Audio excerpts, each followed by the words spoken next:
Hi, I'm Wendy Zuckerman, and you're listening to Science Versus from Gimlet. Before we start, this episode discusses suicide and self-harm, so please take care while you're listening. And if you want to talk to someone about this, check out our show notes for resources. So, recently, we've been diving into misinformation on Spotify and focusing on the biggest show on the platform, the Joe Rogan Experience.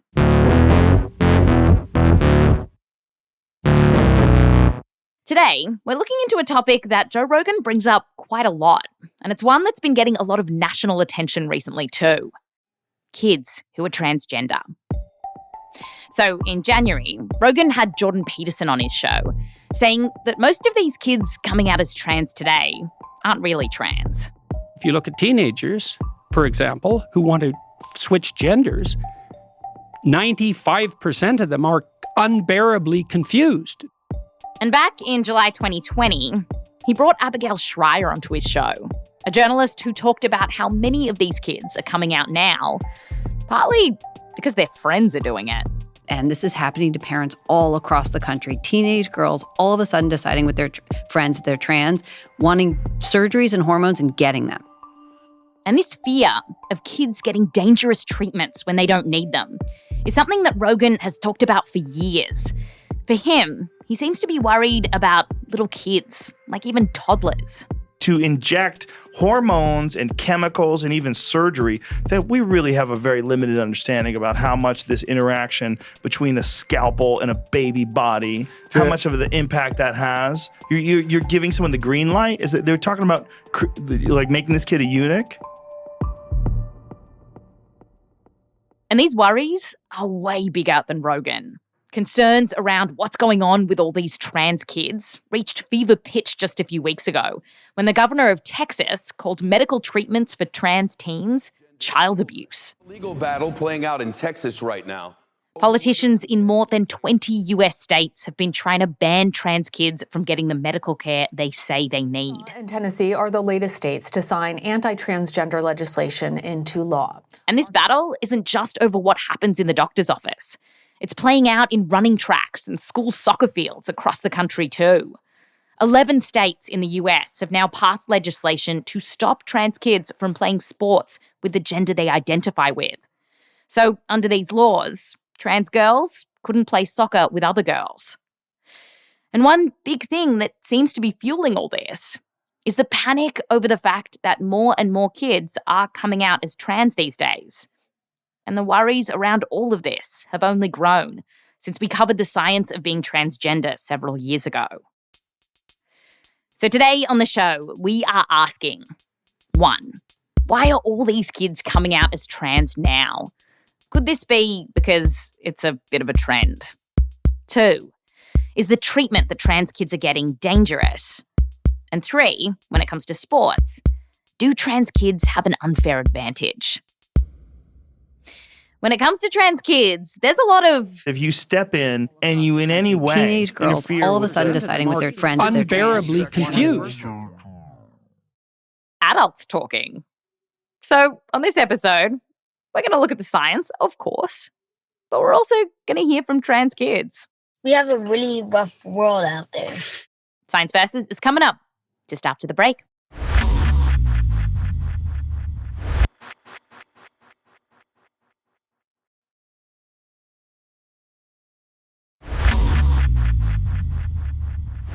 Welcome back. Today, we're talking about trans kids. And we're going to start with why are more kids coming out as trans these days? Because it is true that more kids are going to the doctor because they feel distressed about their gender than before. Like one gender clinic in California reported that from 2015 to 2018, their average monthly referrals increased by 5 times. And other places are reporting this kind of thing too. So what is going on here? Well, one idea is that a lot of these kids aren't really trans, but rather they're getting this idea from their friends. That is, it's a bit of a fad. In fact, the reason that Abigail Shrier was invited onto Rogan's show was to talk about this book that she wrote called Irreversible Damage, The Transgender Craze Seducing Our Daughters. And on Rogan's show, she said that what inspired her was this particular study.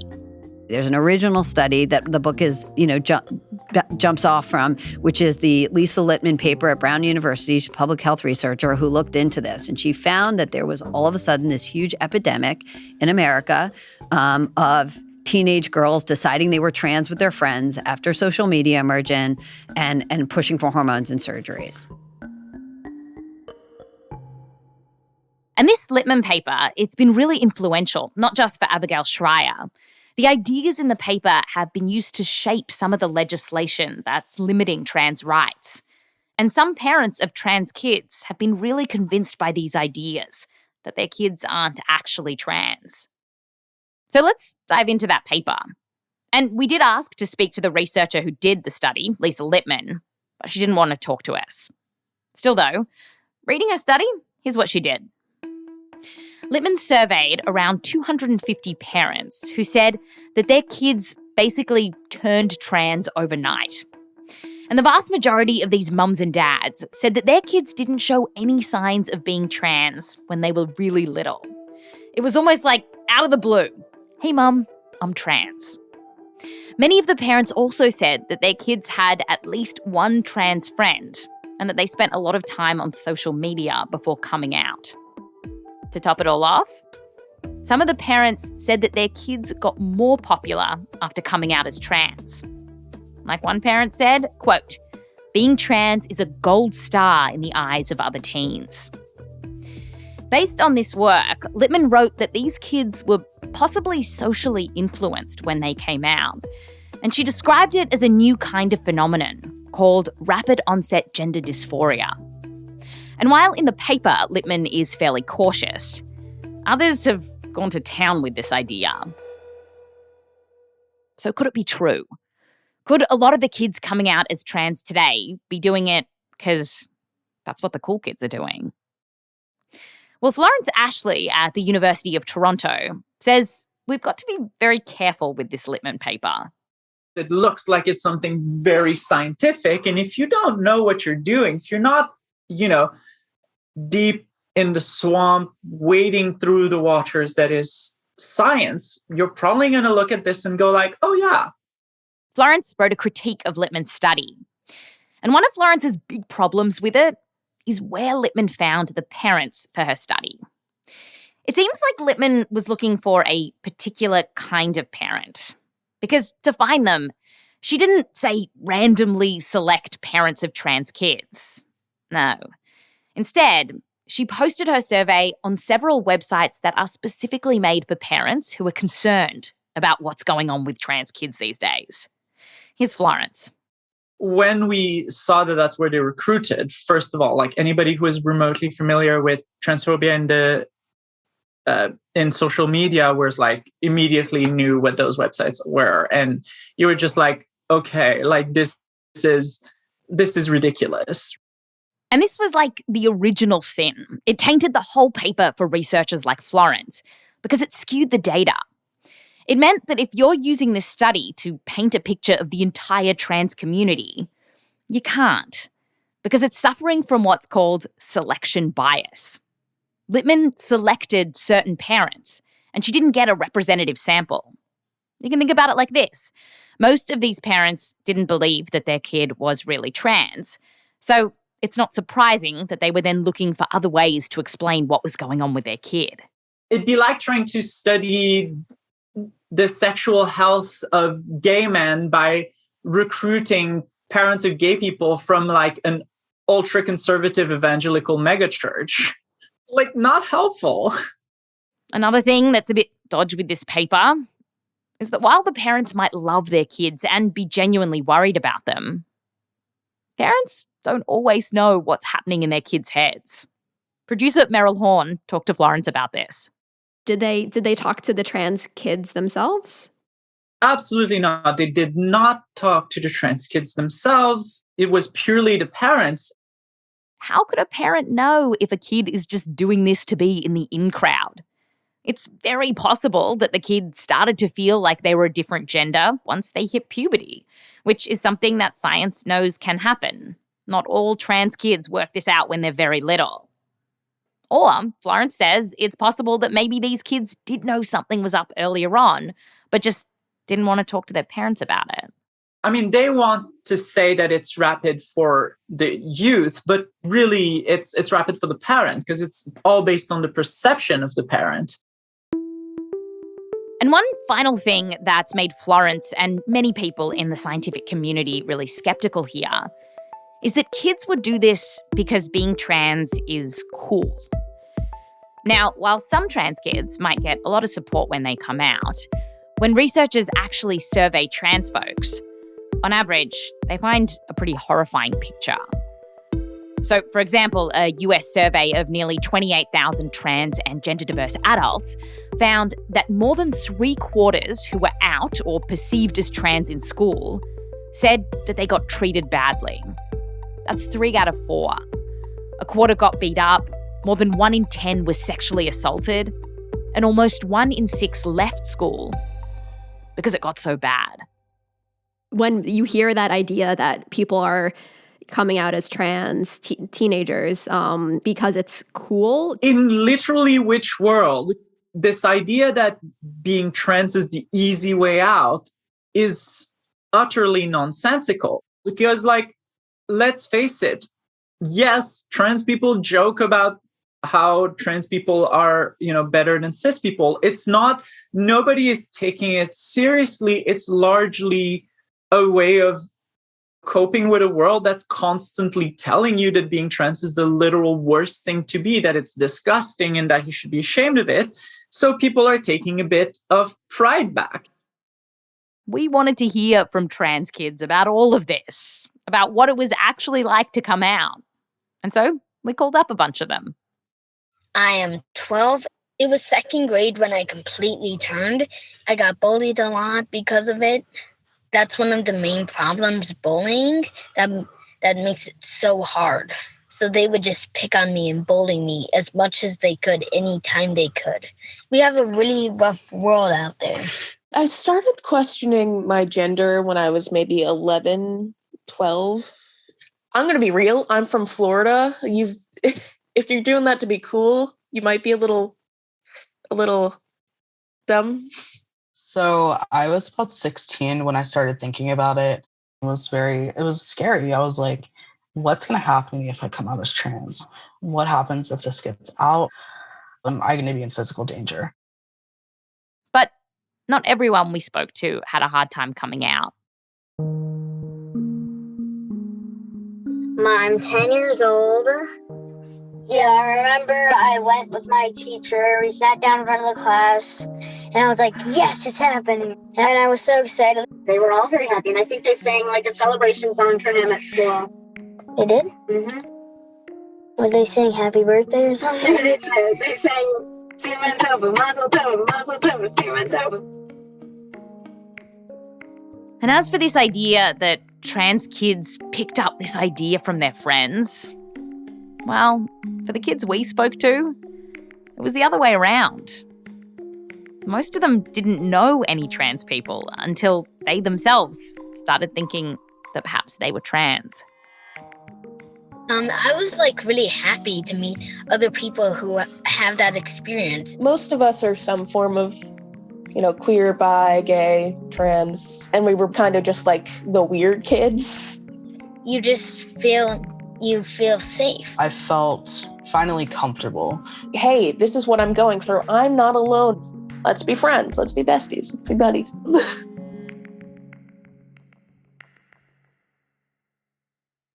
So, we're not seeing evidence for this idea that kids are coming out as trans in droves because it's a fad.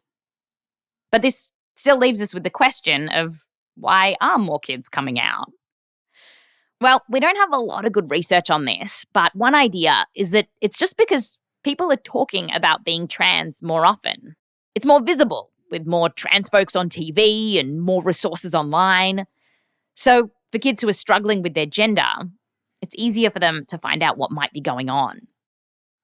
There's also some evidence that kids are finding online communities where they feel safe, and that also might mean that they feel more comfortable coming out in the real world. All right, our next question. Once kids do come out, what happens next?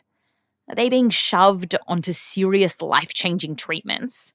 Because people like Rogan are up in arms about this, saying that we're injecting nasty chemicals and even doing surgeries on toddlers.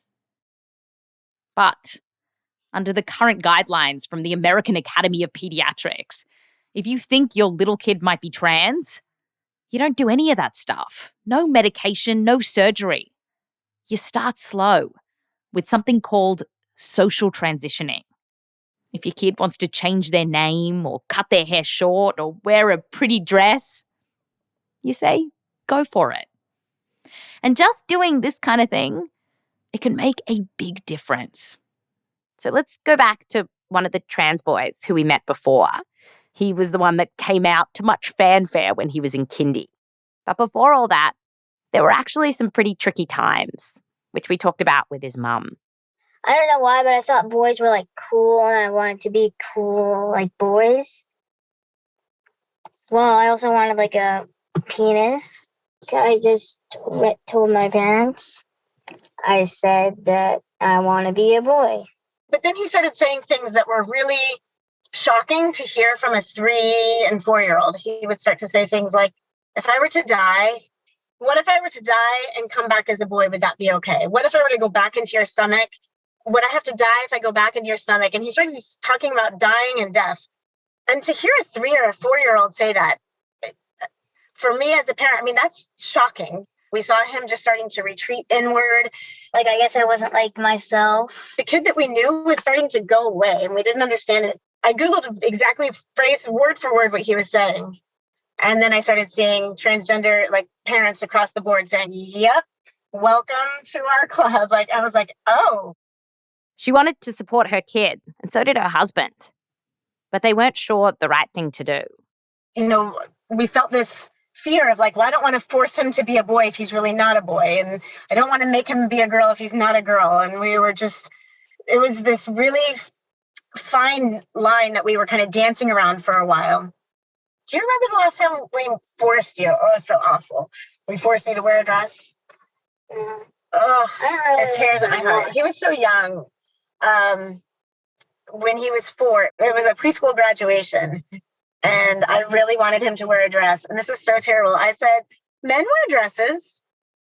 And so I got out Google and I was like, men with a dress. And I was showing him pictures of men in dresses.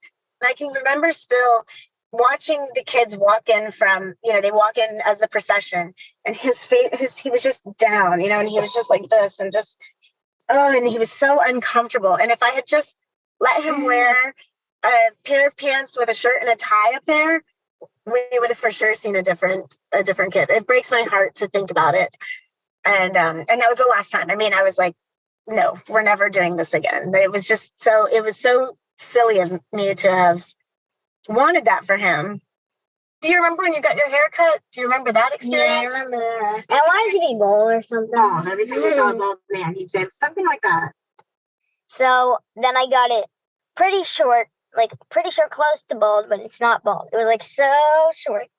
After I got it, then we looked in the mirror and I went big smile on my face. And then I said, when do I get a penis? And I was like, when do I get a penis? That was it. Completely transformed. And everybody saw it. I mean, instantly. It's just like this child just came back to life or came to life for the first time. All this joy just flooded right back into him, you know. So if you hear about 3 or 4-year-olds transitioning, we're not talking about medicine. We're talking about buzz cuts and wearing pants. But it's not going to be haircuts forever. Kids will eventually need to make some tough decisions about whether to start taking medication, like hormones. And it's these kinds of drugs that have got politicians up in arms. Bills across the US call this medicine dangerous. They say that it can make kids infertile, sometimes even claiming that these treatments amount to genital mutilation. Oh, I'm very much opposed to chemical castration of minors. I mean, I think that that's a really, really, I didn't even know that this existed. You know, we have a gender clinic here in our state, and they are treating children as young as 6 years old with puberty blockers. and those drugs have terrible lifelong negative effects. That's coming up after the break.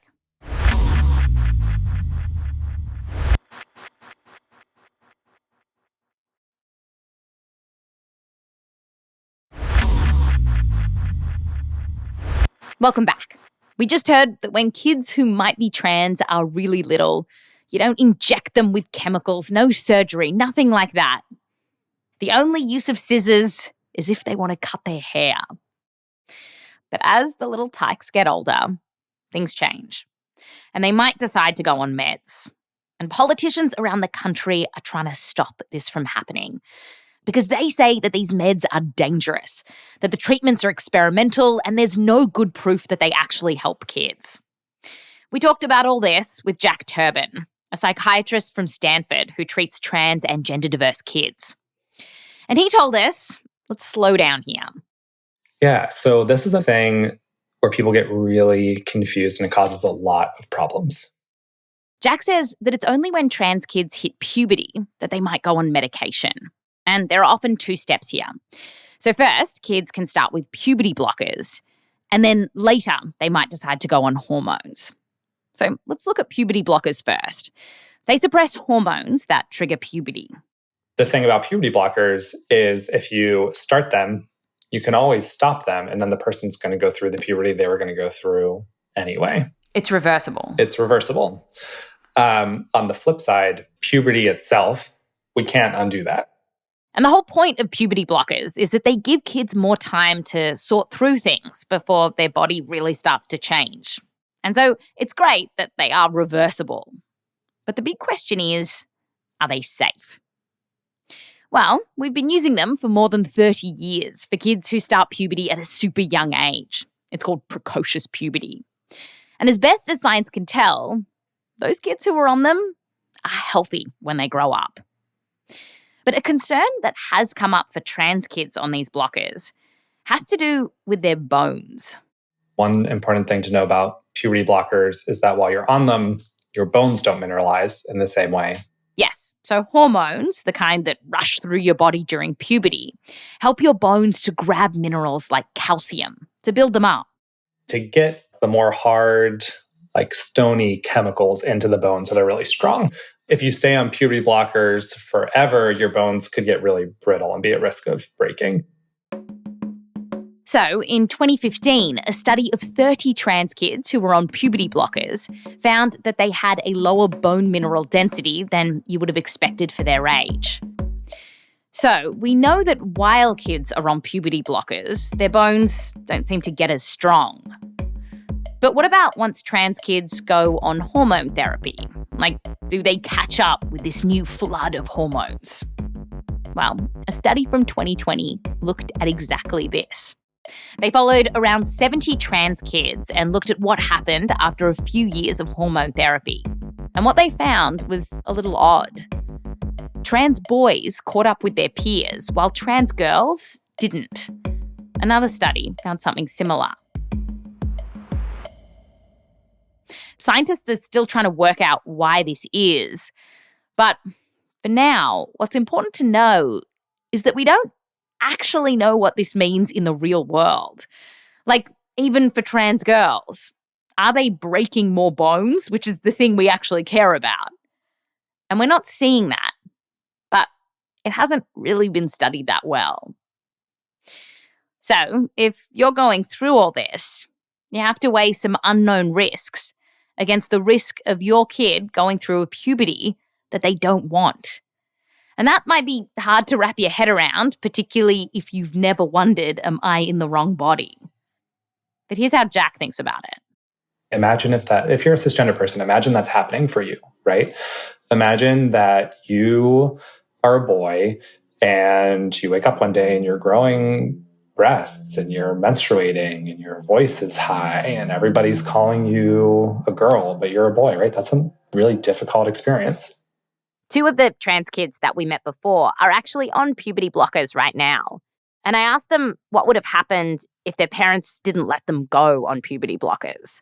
Like, if they'd heard people say, Oh, if you just do nothing, the kids, quote unquote, will be fine. Like, tell me about that. Like, what would have happened if They won't be fine. I would have felt like really sad because I don't want to look like a boy when I grow up. I want to look like a girl. That would have been very miserable for me. If I went through female puberty, I don't know. I would just want to stay home and hide myself for like a long time. I wouldn't want anybody to see me like that. I just can't even imagine what would happen if I wasn't on medicine. I mean, it would just be awful, terrible. So that's puberty blockers. Reversible, and from what we know, pretty safe. But there is a time that trans kids and their families will have to make a bigger decision. And that's whether or not to start hormone therapy, like taking estrogen or testosterone. And we know from studies that the vast majority of kids, like more than 95%, who start puberty blockers do end up going on hormones. So are they safe? We talked to Jack about them. Those change your body in ways that are not fully reversible, right? So once you have voice changes or body fat redistribution, that can't really be undone easily. Right, okay. So that's when things start getting a little more serious. Yeah, bigger decision. Not only are these hormones not reversible, they also come with some medical risks. Like estrogen might increase your risk of cardiovascular disease, like blood clots, and testosterone can cause hypertension and mess with your liver. And a big concern is future fertility. There's a risk that if you go from puberty blockers and then hormones, you'll be infertile. We don't actually know whether that's true or not, but given what we do know about the human body and hormones in general, Jack takes this risk very seriously. For that reason, we often have conversations with young people about banking sperm or preserving eggs. You can imagine they're really tough conversations to have with. Yeah, how old are the kids? Often 12, 13. Wow. And so we do recognize that it's hard for adolescents to project how they're going to feel about family building. Oh my God, of course. You'd be like, ew, a kid. Well, I would have been like, a kid. Why are we even talking about it? It depends on the kid. Some of them come in and say, I'm very clear in my sexual orientation that like I'm a transgender woman and I'm attracted to men. And so at the end of the day, like if you have me bank sperm, I'm going to have a partner who also has sperm. And we're still going to be in a very tricky situation where we're deciding which sperm to fertilize an egg with. So you'd be surprised how nuanced kids can be about these things. So overall, hormones have some risks and they're not easily reversible. But the top dogs in this space, they're all on board with this. Not only hormones, but puberty blockers too. The American Medical Association, the American Academy of Pediatrics, the American Psychiatric Association, the American Academy of Child and Adolescent Psychiatry. I could go on and on. Not controversial at all. No. And the reason that it's not controversial is because, again, we need to look at what happens if you do nothing. Like, you don't allow your kid to go on hormones. And just last month, a study from Seattle was published looking at just this. It had followed about 100 young adults and compared those who got this gender-affirming care to trans folks who didn't. And they found that those who got gender-affirming care were 73% less likely to have thoughts of killing themselves or hurting themselves. Other research suggests the same thing. You see, over and over again, we're seeing that trans folks who don't get treatment and aren't supported have higher rates of attempting suicide and suicidal thoughts.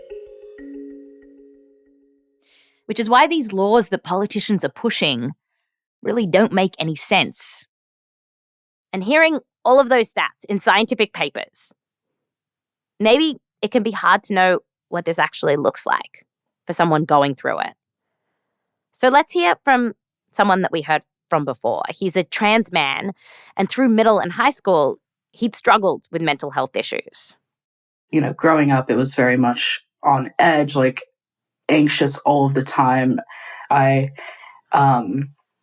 attempted suicide at least 3 times by the time that I was 13. And I was self-harming on a day-to-day basis just because I genuinely did not like who I was.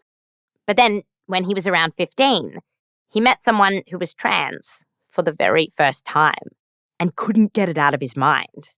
Like, could that be me? I would go to sleep at night and I'm like, I wonder what I would look like with facial hair. I wonder what like my voice would sound like. I would try to make my voice deeper and be like, I wonder if that's what it would sound like. I would stay up until like 3 a.m. and that was all I could think about. And then over the summer, there was this app, it became a trend, and you would take a picture of yourself and you could switch the gender so you could see yourself with facial hair.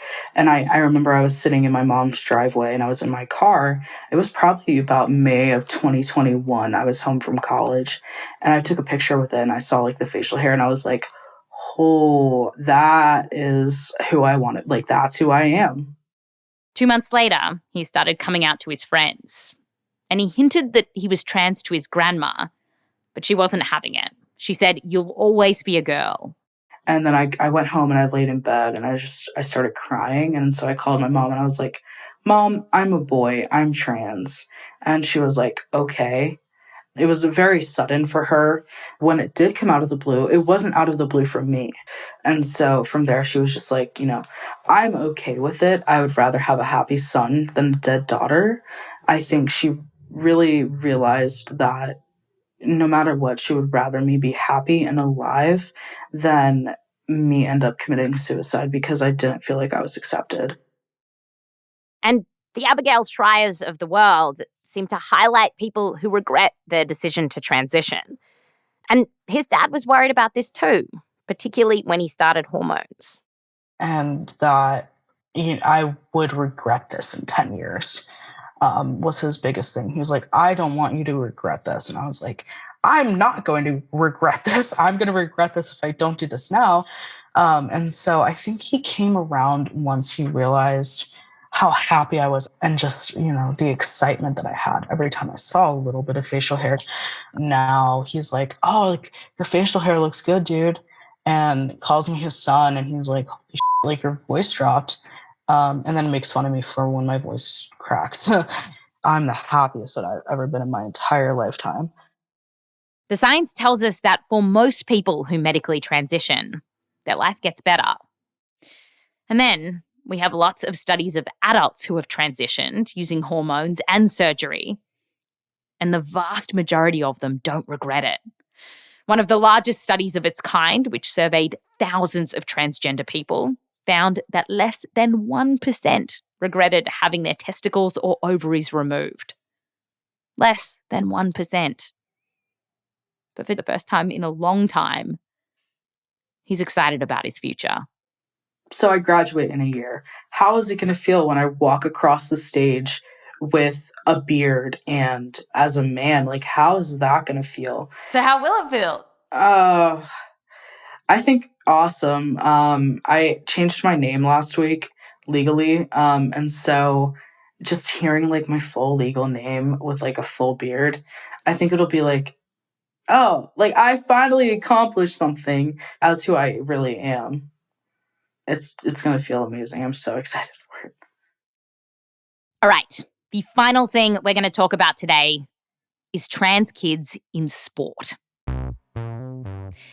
So we know from research that playing sport can be great for kids. It's linked to lower levels of anxiety and having stronger bones when they grow up.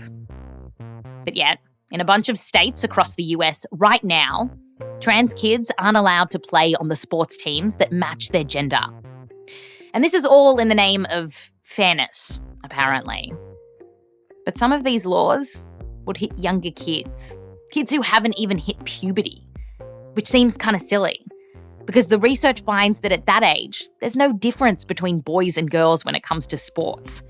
For example, one study showed that before they're 12, boys and girls are just as good at things like long jump or sprinting. There's even a study that looked at little kid weightlifters, including 6-year-olds. And those little tykes didn't show any real difference until they're about 13. So splitting them up doesn't really make any sense. But what happens when these kids get older? Well, most of the studies we have are for trans folks who went through puberty and only then transitioned as an adult. People like Fallon Fox. She's a trans woman mixed martial artist. and Joe Rogan has had a bee in his bonnet about her for almost a decade. It came up in his interview with Abigail Schreier. This person was a male for 30 years, became a woman for 2, and started beating the out of women without telling them that she had been a male most of her life. Abigail was worried too. Women are getting beaten to a pulp by Fallon Fox, Yes, right? They were. Well, they were. But, look, who's standing up for women? That's the problem. So, do we have a problem? Do trans women have an unfair advantage here? For this, we talked to Joanna Harper. She's a visiting fellow for transgender athletic performance at Loughborough University in the UK. And she is a big runner and a real numbers nerd. Running, has become a part of my life. I once ran for 409 consecutive days. And the fact that I can tell you that it was precisely 409 consecutive days tells you a lot about me. 409. So what happened on the 410th day? I got shingles. Oh, it's a good excuse. That's a very good excuse. Yeah. For Joanna, she started noticing changes to her running when she started transitioning. She was taking estrogen and a medicine that suppresses testosterone. This was back in 2004. And Joanna felt great about her decision, but when she got back to racing, she realized that this guy who she'd often beat before was now winning. Like, it didn't feel differently, but certainly I couldn't run as fast. And even after 3 weeks of hormones, he was noticeably ahead of me. That certainly caught my eye, that 3 weeks and it's already started to have an effect on me. Joanna started tracking her race times over the next several months, and she saw that her times were getting slower and slower. I lost my complete male advantage with 9 months of hormone therapy, and I had no idea that would happen. And that's what sent me on this journey, because as a scientist, I was hooked, right? Why did this happen? So Joanna found 7 other trans women who were runners, and she did a study where she tracked how their race times had changed after hormone therapy.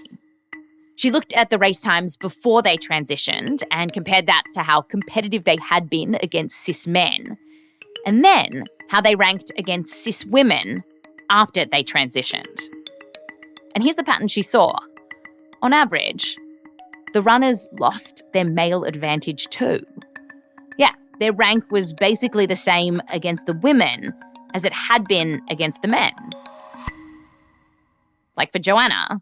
Before my transition, I was 15 to 20% slower than the fastest man of my age had ever run for that distance. And after transition, now I'm still 15 to 20% slower than the fastest woman my age has ever run for that. Wow, it tracked basically Absolutely exactly. tracked. Right, dead on, yes. Since Joanna's study was published, there has been some more research on this. One paper looked at around 40 trans women, and it found that, again, after hormone therapy, the women got slower. But 2 years later, they still kept a bit of an advantage over cis women.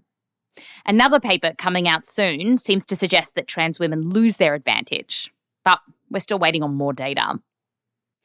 Still, this did make us wonder, why are these women getting slower at all? And it looks like a big part of this has to do with hemoglobin. Hemoglobin is the carrier of oxygen from the lungs to the muscles. And so it's the single most important factor for endurance athletes. Runners like Joanna have less testosterone in their body than before, and that means they're making less hemoglobin. Less oxygen is getting into their muscles, and so on average, they're running slower than before. But sport isn't just about getting oxygen to your muscles. In some cases, what's important is also just how big your muscles are. And there is some research to suggest that for trans women who have been through male puberty, their muscles on average are bigger than, say, mine. And that's because they got this big bump of testosterone during puberty. And testosterone? It builds muscles. So there's more muscle produced. It's stronger. It's thicker. There is absolutely no doubt in my mind or anyone else who's looked at this remotely closely, that trans women maintain strength advantages over cisgender women. I mean, there's no doubt of that. So we can see differences here. But how much of a difference do they make in the real world? Well, there's so few studies on this, it's actually hard to know. But generally, we can see that trans women aren't mowing down cis women. Like Leah Thomas, a trans woman, just won an NCAA swimming title. But the race was pretty tight. And take the Beijing Olympics. The first openly transgender woman competed, a weightlifter, Laurel Hubbard. But she didn't win any medals. She didn't win gold. Why is that? Well, not many people get to win Olympic gold medals, They don't exactly grow on trees.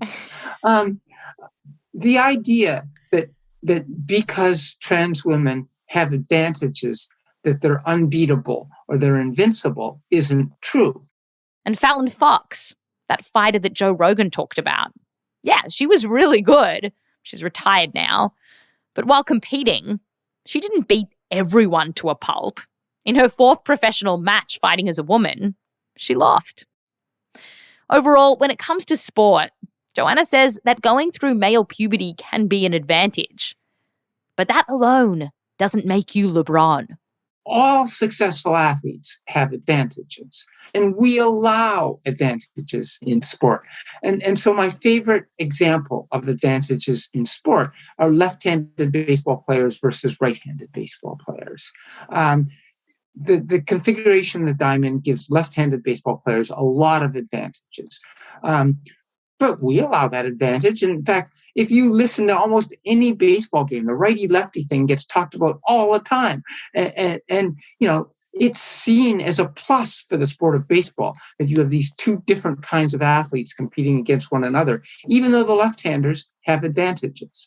So we can have meaningful sport between two groups of people that where one group has advantages over the other. And I posit that in most sports, after hormone therapy, we can have meaningful sport between cis women and trans women. When you zoom out, the panic around trans folks in sports feels totally overblown. Even at the highest levels, trans women aren't crushing other women. And when we bring this back to kids who just want to play with their friends, it feels like a bunch of politicians are just trying to score political points here. When we're talking about recreational sport, can't we just go and let people play? Surely we can be human enough to allow that to happen.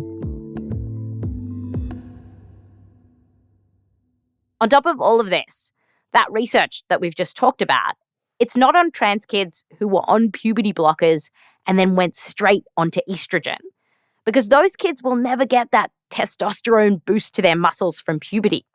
And for one of the trans girls that we spoke to, running was actually really important to her.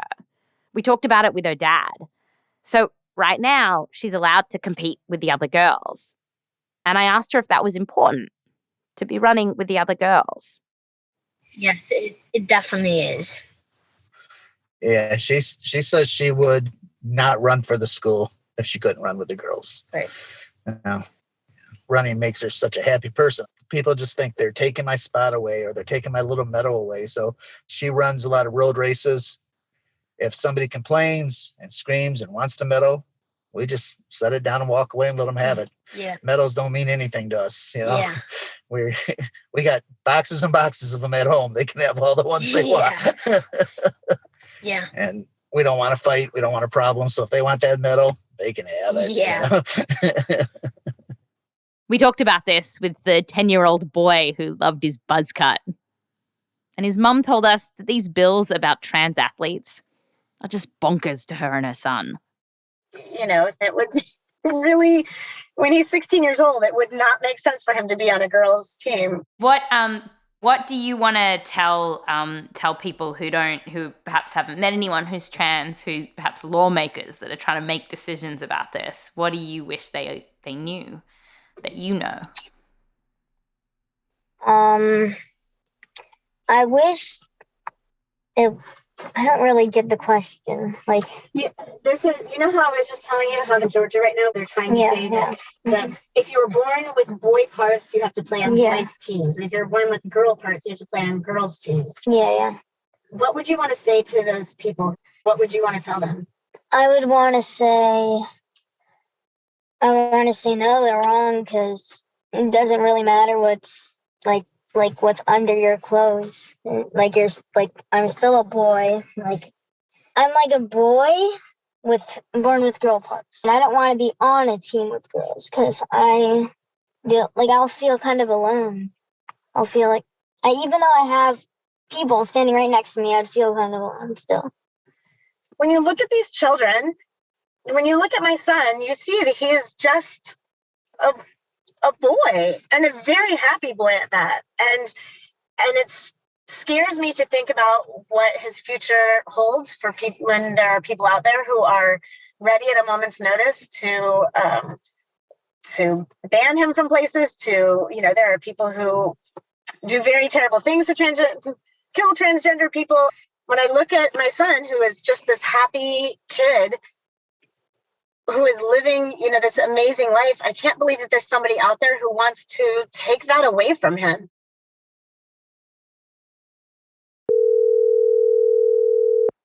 Hello? Hey, Marilyn. How you doing? Hi, Wendy. Do I need to keep saying producer? People know you're the producer, yeah. People know, yeah. People know. How many citations in this week's episode? We have 189 citations. Oh, gee, 189. I know, we should have sprung for 200, huh? No. And if people want to see these citations, if they want to read anything about what we talked about on today's show, where should they go? They can look at the show notes and follow the links to the transcript. And then there's a couple of announcements to make. Yeah, so one thing we wanted to shout out to was we talked to this parent of a gender diverse kid, Vanessa Ford, and she wrote this really cute book called Calvin about a kid who's trans. Yes, and just want to thank Vanessa for chatting with us, and you should go check out her book, Calvin. Yep. And the other thing to shout out is that we reached out to Joe Rogan and Abigail Schreier, and they didn't get back to us. All right, so thanks, Meryl. Thanks, Wendy.